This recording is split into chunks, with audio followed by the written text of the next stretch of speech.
Welkom by ons video oor die proses om kontantjoernale na die grootboek oor te skryf. Dit noodsaaklike rekeningkundige taak verseker dat finansiële data akkuraat gekategoriseer en georganiseer word vir effektiewe finansiële bestuur. Sodra transaksies in die hulpkontantjoernale aangeteken is, moet hulle na die grootboek oorgeboek word. Hierdie stap is noodsaaklik vir die handhawing van 'n georganiseerde en omvattende rekord van alle finansiële aktiwiteite. Die boekingsproses behels die oordrag van inskrywings vanaf die kontantontvangste en kontantbetalingsjoernale na hul onderskeie rekeninge in die grootboek. Dit verseker dat alle finansiële aktiwiteite akkuraat in die grootboek weerspieël word. Boeking is belangrik omdat dit die grootboek toelaat om alle finansiële aktiwiteite te weerspieël.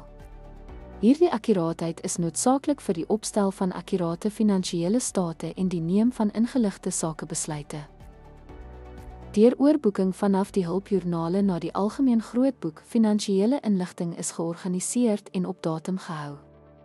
Hierdie organisasie vorm die basis vir die voorbereiding van akkurate finansiële state. Die grootboek dien as die sentrale bewaarplek vir alle finansiële data.